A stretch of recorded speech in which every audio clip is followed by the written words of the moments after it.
Bayangkan kita sedang menaiki sebuah mesin waktu peradaban. Kita akan menelusuri lorong waktu, melihat gedung-gedung pencakar langit, smartphone super canggih, lalu melintasi kuil-kuil kuno dengan patung-patung dewa. Dalam pesatnya laju zaman, seringkali kita bingung mana yang boleh kita ambil dan mana yang harus kita tinggalkan. Nah, perjalanan kita akan dijawab dengan dua kata kunci, Hadharah dan Madaniyah. Pertama, mari kita berhenti di sebuah tempat yang tak kasat mata. Tempat ini bukan terbuat dari batu atau besi, tapi dari ide, konsep, dan keyakinan. Inilah alamnya Hadharah. Bayangkan Hadharah sebagai sang arsitek peradaban. Dialah yang menggambar blueprint, menentukan pondasi, dan memutuskan nilai-nilai apa yang akan menjadi jiwa dari sebuah bangunan peradaban. Hadharah adalah sekumpulan mafahim, ide-ide mendasar tentang kehidupan. Siapa Tuhan kita? Untuk apa kita hidup? Apa itu kebahagiaan sejati? Apa itu keadilan? Karena itu, sifat Hadharah ini khas. Hadharah Islam, misalnya, dibangun di atas pondasi tauhid.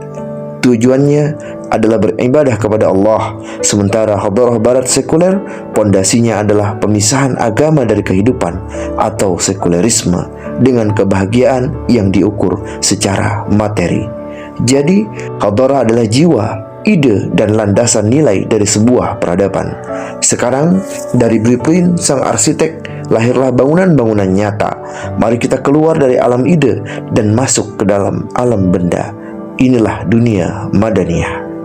Jika Hadharah adalah sang arsitek, maka Madaniyah adalah seluruh bangunan, perabotan, dan teknologi yang memenuhi kota peradaban itu.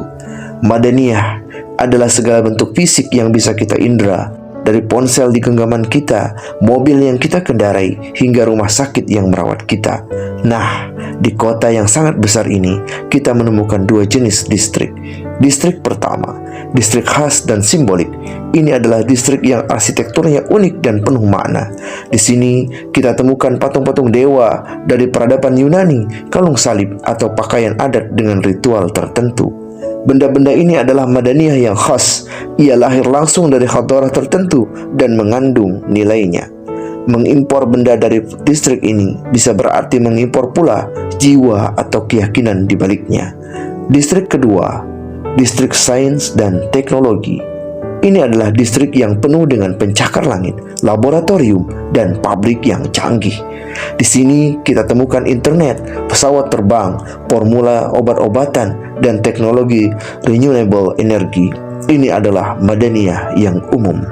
Ia adalah produk sains murni yang bersifat netral dan bisa dimanfaatkan oleh siapa saja, dari bangsa mana saja, dan dari keyakinan apa saja. Distrik ini adalah warisan umat manusia. Sekarang, mesin waktu kita mendarat di masa kini. Kita sebagai muslim hidup di tengah-tengah pusaran peradaban global. Lalu bagaimana kita menyikapi kedua distrik ini? Pemahaman ini adalah jembatan penyaring kita. Untuk barang-barang dari distrik sains dan teknologi atau Madaniyah umum, kita boleh dan wajib melewati jembatan ini dan mengambilnya. Tidak ada larangan untuk mengadopsi teknologi medis, ilmu teknik, ilmu manajemen, atau produk digital dari barat. Mengapa? Karena ini adalah alat netral. Sebuah ponsel bisa untuk berdakwah atau untuk maksiat.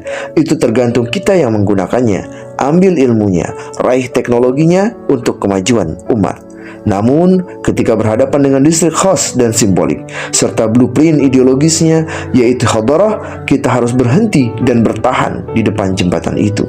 Kita tidak boleh melewati jembatan itu untuk mengimpor patung berhala, simbol-simbol keyakinan non-Islam, atau yang lebih berbahaya lagi, mengimpor blueprint atau konsep hidupnya seperti paham kebebasan tanpa batas, sekulerisme, hedonisme, atau demokrasi. Ini jelas bertentangan dengan Hadharah Islam yang kita junjung. Hidup di zaman global bukan berarti menutup diri. Kita bisa menjadi muslim yang modern, melek teknologi, berkontribusi bagi peradaban dunia tanpa harus kehilangan jati diri. Kita ambil Madaniyah umumnya, ambil sainsnya, tekunilah teknologinya, kita jaga Hadharah Islamnya, pegang teguh tauhid, junjung tinggi syariat. Dengan demikian, kita tidak akan tersesat dalam lorong waktu peradaban.